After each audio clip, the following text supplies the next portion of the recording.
Prynawn da. I'm Claire Morgan, Strategic Director at Estyn. A warm welcome to another Estyn Live session.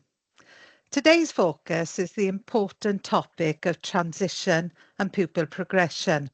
But before we start, if you'd like to watch this webinar in Welsh, please click on More at the top of your screen, click on Language and Speech, and then choose Language Interpretation, and you'll be able to select Welsh and press Save. Thank you all for joining us this afternoon. In this session, you'll hear from Andrew Thorne, HMI, the author of our recent report on transition and pupil progression. This report looked at how well schools work together to support pupil transition from primary into secondary school. You'll hear a short summary of the findings from Andrew today, but there's also a link to the full report in the Q&A box. You might need to click that on the top of your screen. We're delighted to also be joined by Kerry Ellis, Acting Head Teacher of Rhyl High School, and Nathan Jones, Head Teacher at Ysgol Llywelyn Primary School, also in Rhyl.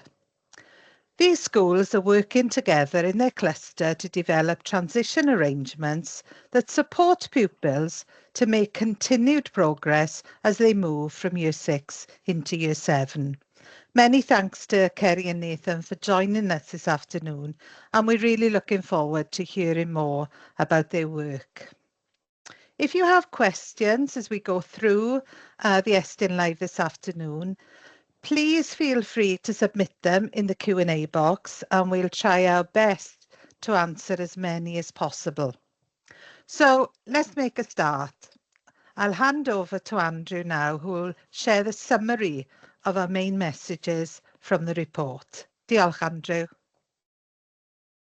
Thank you, Claire. Good afternoon, everyone. It's lovely to be able to speak with you today. And over the next 5 minutes or so, I'm going to outline a few of the major points from our thematic review, Transition and Pupil Progression. But I would encourage you to look at the report to be able to gain a fuller insight into this work. The focus of this review then was to consider the wide range of practices around transition from primary and into secondary schools. We evaluated practices such as how well schools share information and how well they work together to support pupils' well-being as they move from Year 6 and into Year 7. But the main focus was to consider how well schools are working together to ensure that pupils' knowledge and skills and their understanding continue to progress effectively as they transition from primary and into secondary school. Within that, we considered the nature of the primary and secondary schools' curricula and how well they were working together to ensure that their curricula supported learning systematically and progressively. But we also considered the how as well. In other words, looking at how the curriculum is delivered and how well primary and secondary schools are considering teaching and their pedagogy to support pupils' learning to continue progressively into transition. Because both of those are vital if we're going to ensure that pupils' progress doesn't falter or dip as they move from primary into secondary school. Could you move the slide on, please? Lovely, thank you. To gather a wide range of evidence for this review, we evaluated carefully the evidence that we had gathered from inspection work in primary, secondary and the all-age sectors over the past few years. We then planned visits to school that would help us gather more first-hand evidence, and did that in such a way that we could triangulate our findings. So in nearly all cases where we made visits, we visited a secondary school, and then one, or in most cases two, of their primary feeder schools. So visiting in that sort of cross-phase fashion allowed us to speak to both primary and secondary school leaders and teachers, and really importantly, to talk with pupils in Year 6, 7 and Year 8 and listen to their experiences. All the schools we visited engaged with us really positively, so we are really grateful for their support with this work. And as you can see, we also took evidence from regions who supported this work helpfully. To give you a flavour of our main findings, The evidence that we gathered around beneficial induction arrangements was on the whole really positive. In most cases, clusters of schools supported many aspects of pupils' well-being effectively as they transitioned from primary and into secondary school. And we're going to hear about some of those practices from our presenters later on. Similarly, the way that clusters of schools were considering transition for pupils with additional learning needs was in nearly all cases strong. The way that schools shared information on those pupils and put into place practices such as individual visits for them. It was really beneficial in helping those pupils move from year 6 into year 7. And we've outlined many positive practices in the report. Where things were less positive, this was mostly around practices that support pupils' learning to continue progressively and systematically across transition. And while we did identify effective work in this area, in many cases it wasn't yet strong enough in supporting the development of a continuum of learning for all pupils, so they made that continued progress from primary into secondary school. So if I were to give you an example, we saw clusters who'd worked together positively to map out knowledge, skills and experience across AOLE. And we're beginning to use this to develop a shared understanding of what knowledge and skills they would like pupils to have by the end of primary school. However, even when those processes and expectations were in place, teachers weren't always using them well enough. So as a result, learning from year 7 didn't always build strongly on what pupils had done in their primary experiences. In terms of teaching, in a majority of clusters, school leaders had identified the importance of aligning and understanding pedagogy and practice between primary and secondary schools to ensure that pupils could make progress. So, for example, the way they develop things like metacognitive skills. However, in most cases, schools were still at the very early stages of considering how they would do that in practice. After identifying both strong practices and areas for improvement, as with our thematic reviews, we've left recommendations, and there are some there for Welsh Government, some for local authorities, and some for schools, and you can see those in the report. But we also thought it was important to provide something to help schools on their curriculum journey and to support them with this work. So what we've done is we've included 2 appendices at the end of the report. In Appendix 1, we've put together a set of questions that either individual schools, or even better clusters of schools, could use for reflection and that could support them with their self-evaluation with this work, and to help provide a focus for a direction of travel towards practices that can really help pupils make progress across transition. There are a few examples of some of the questions we've put in that appendix on the screen now. We also have Appendix 2, where we've taken the features of effective practice that we saw and created a 1-page infographic. Again, that's done in order to help clusters and to help schools with setting a positive strategic direction and really supporting that work by showing them what works well when transition is effective. So we hope both of those appendices will be helpful for schools. We recognise that in Wales, most primary and secondary schools are housed in separate buildings and they are on separate sites. However, the Curriculum for Wales provides for one learning continuum from 3 to 16. And as such, it offers us here in Wales a real opportunity to provide pupils with engaging, systematic and progressive learning throughout their time in school. So we really would encourage you to look at this thematic as a part of that work to help ensure that pupils' learning across transition continues effectively. Thank you, Claire. Diolch, Andrew. Thanks for the summary of the report. But can I remind everyone that in the Q&A box there on screen is the link to the full report as well, so that you can find out far more of the detail. Don't forget, if you have any questions about what you've heard from Andrew, please pop them into the QA box as well, and we'll keep monitoring those throughout the Estyn Live. So I'm now going to hand over to Kerry and Nathan for the first part of their presentation. Thank you both. Thank you, Claire. Thank you, Andrew. So I'm going to start with just a bit of a background very briefly about our cluster. So the Real Inland Cluster is made up of 5 primary, 1 secondary and 1 through school, all within very close proximity to each other. Real is an area of high deprivation and schools have a high number of free school meal pupils. The schools all work collaboratively together to overcome barriers to learning and have cluster approaches to many different elements. As a cluster, we strategically plan approaches and training with staff to focus on things such as progression, transition, trauma-informed schools, RSC, and have a shared vision for many of the things we do, working together to get the best for each of our learners. We work well together with a clear strategic lead from all schools who ensure that there is joined up thinking in all that we do. Lots of things we're talking about today have been developed over a period of time, and just want to make sure I say thank you to some of the amazing staff in our schools who have been working on these projects over the period of time, and thank them for their hard work and dedication to our pupils at this point. So next slide, please. So as a cluster, one of the first things we started looking at is developing digital skills.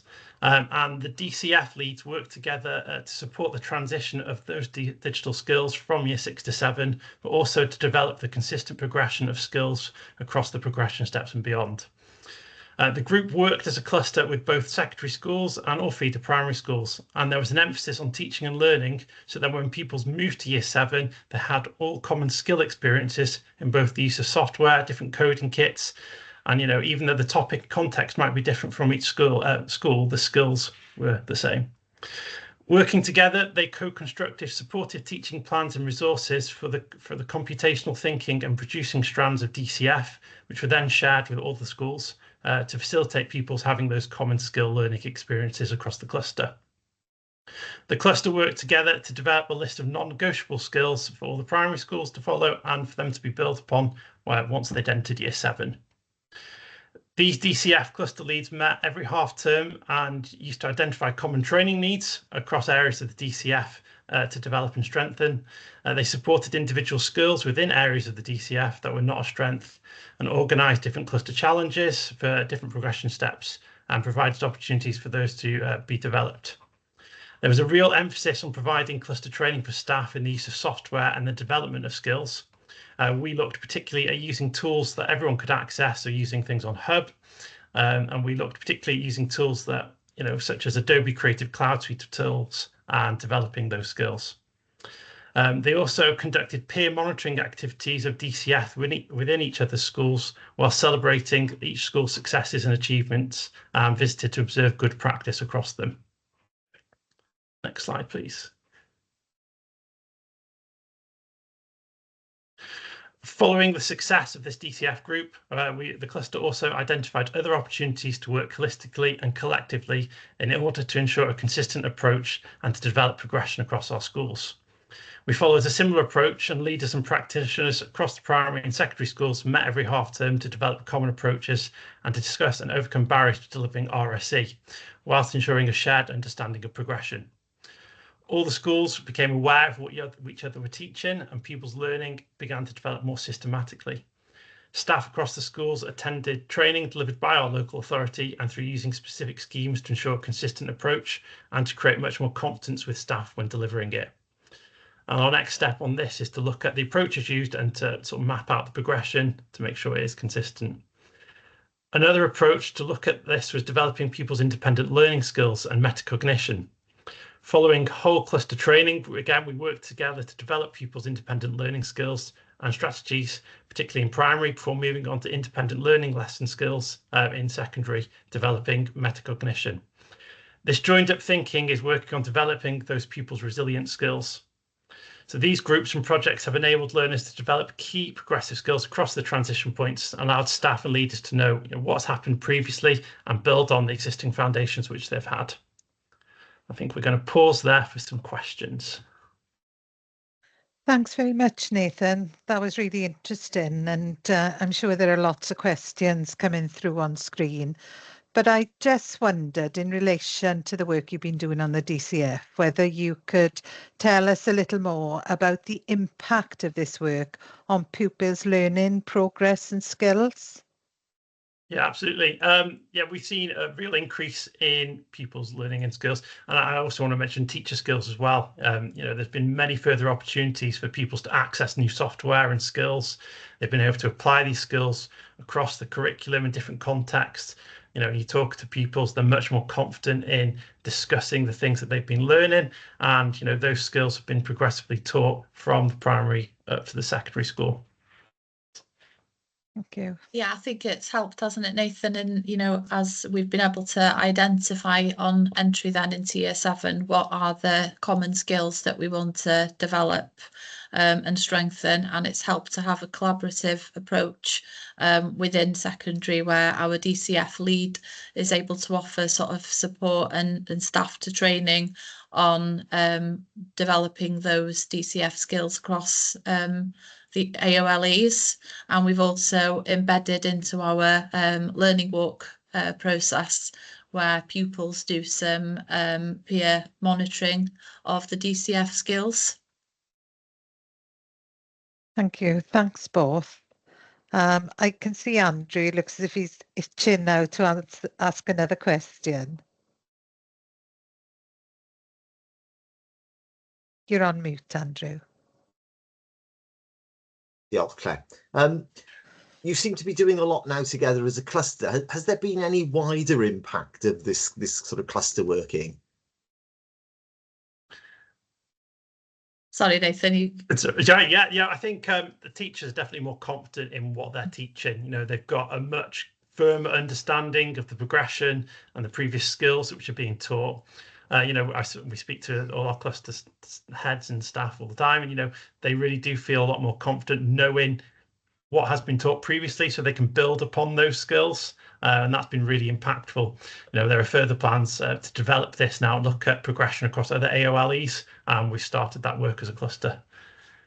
Yeah, we've already had our first cluster meeting for this year, where we had all teachers, year 6 teachers, along with year 7 teachers together to do some looking at progression. We did it on the theme of writing and cross-curricula as a starting point, and that was really helpful and was helping us to identify common approaches to looking at progress and progression, and looking as well across the cluster at how we give feedback to pupils and how impactful feedback is. And we're hoping we've got another 3 sessions already scheduled as a cluster involving year 6 and 7 teachers to look at different AOLEs. Great, thanks both. It's probably a good time now to move on to the second part of the presentation and to hear more about the transition arrangements and maybe more about where the cluster goes next. Okay, so realistically, post-pandemic, when we were reintroducing the face-to-face transition arrangements, we'd done quite a lot of consultation with our primary feeder schools, as well as sending out some pupil voice parental surveys.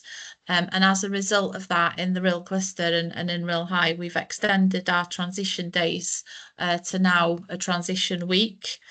So the week starts with a welcome session on the Monday afternoon, where the pupils join us with staff from the primary feeder schools, and obviously other arrangements are made for pupils that are joining us from outside our cluster feeder schools as well. The pupils following that Monday afternoon then join us for 3 full days from the Tuesday to the Thursday, with the transition parents' evening then held on the Thursday. So the whole week really has been based around feedback that we've collated year on year from pupils, and also feedback from our cluster primary. So it's very much been pupil led in terms of how our week has now evolved. So pupils stay in their primary classes for that first afternoon and the second morning, and then at that point they then move into their new form groups. This really allows them the opportunity to get to know their form and develop a working relationship with their form tutor before they join in September. During the week, pupils take part in a variety of sessions, and again, these have very much been led by what pupils have told us. So the sessions now include things like a question and answer session, a treasure hunt to help them to get to know their surroundings, a session on how to read their timetables so that they're confident on reading and understanding those when they arrive in September, because a lot of those concepts are new to them in terms of room numbers, staff initials, codes for the different AOLEs, times of the day. And then we've also built in chance for them all to create their own one-page profile, which is then shared with staff, as well as develop form class one-page profiles, which are used by staff when the forms enter in September. The week obviously also involves a variety of subject-specific lessons which are taught by the departments. And we also plan to build on what we've been working on as a cluster, some metacognition lessons that take place during that week. So for example, this year we focused those on changing attitudes from I can't to I can, building emotional resilience, and some sessions about what it means to be an effective learner. The collaborative approach to metacognition as a cluster has really supported us in ensuring pupils start to use familiar language in this context.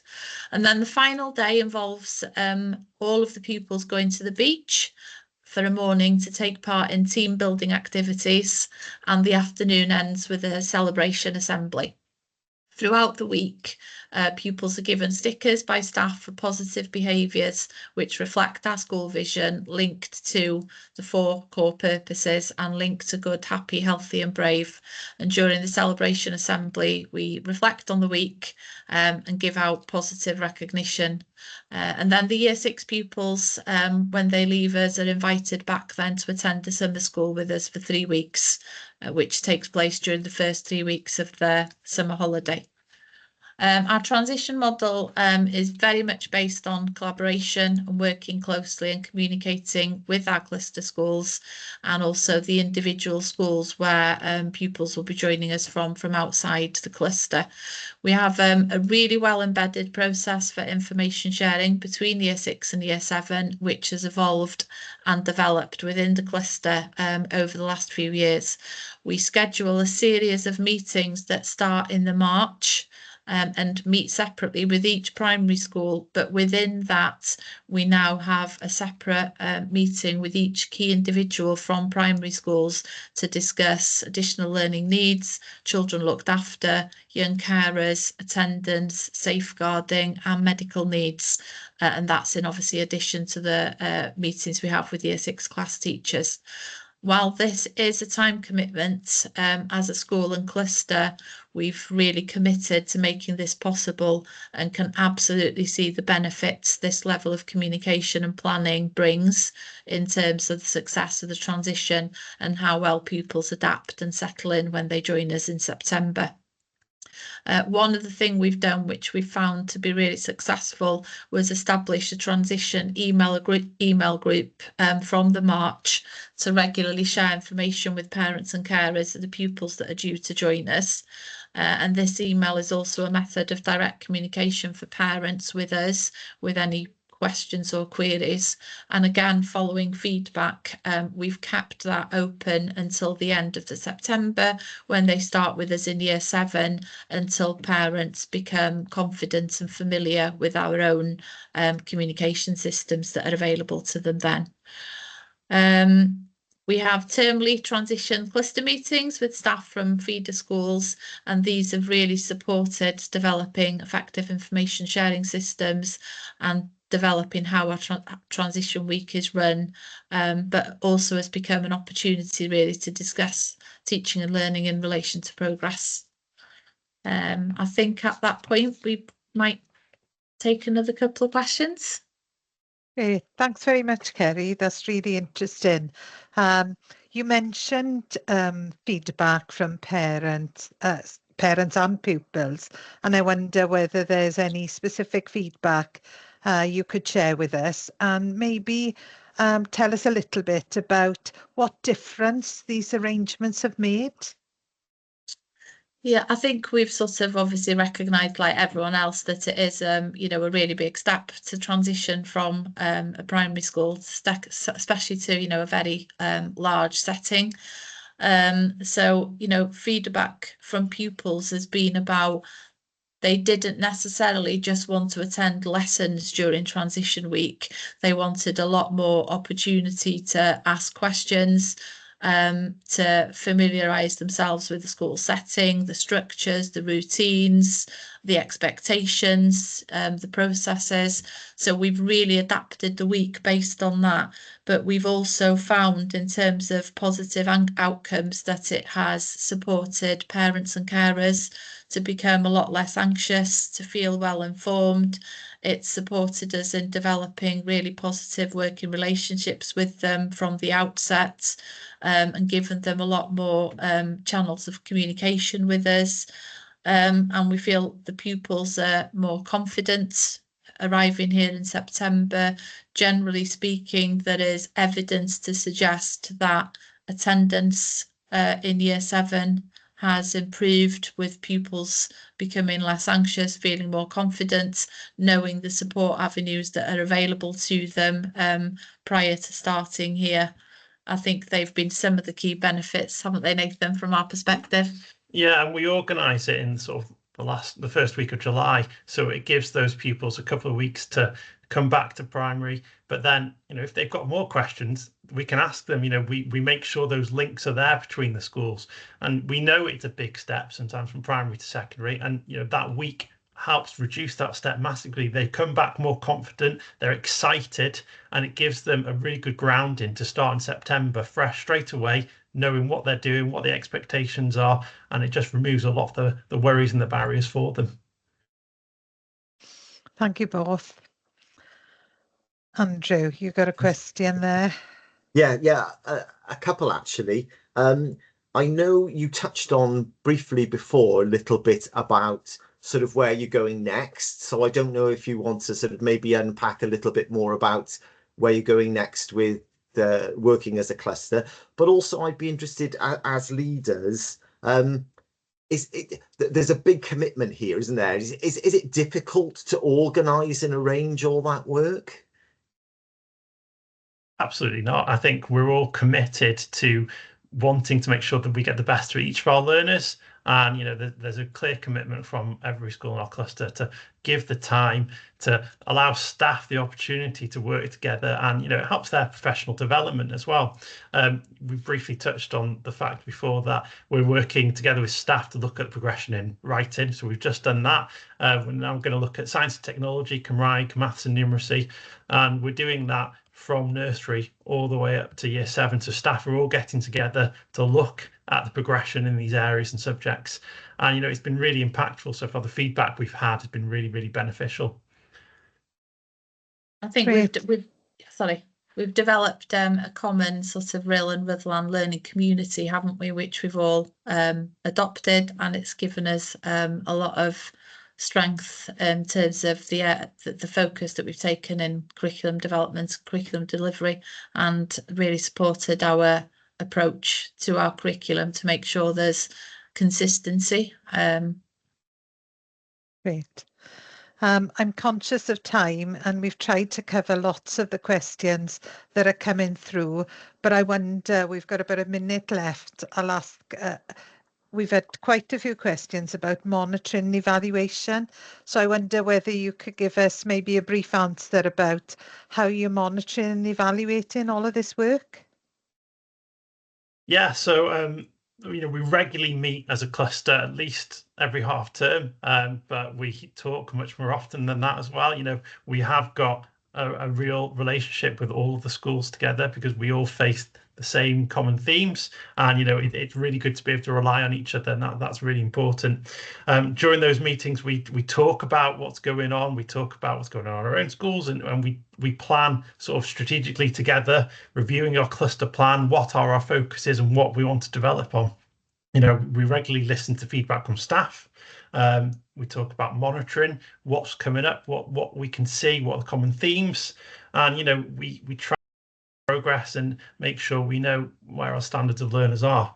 I'm developing, the role of the pupil progress meetings that we've got in our school, and I know other schools use different tracking techniques to track pupil progress. So we're looking at all different things to sort of evaluate the impact of the work that we're doing. I think, one of the main things is, we communicate, we make sure we know what's going on, and, we talk together and sort of continue to build those relationships and make time for these things. Thanks, Nathan. So we're coming to the end of our Estyn Live this afternoon. So special thanks to Andrew, Nathan and Kerry for their inputs, and thank you all for joining us. If you have any questions that we haven't managed to answer, please email us at communications@estyn.gov.wales and we'll get back to you with the answers. You can also use that same email address to send us any feedback on today's session as well. So on behalf of us all here at Estyn, thanks for joining us and have a lovely evening.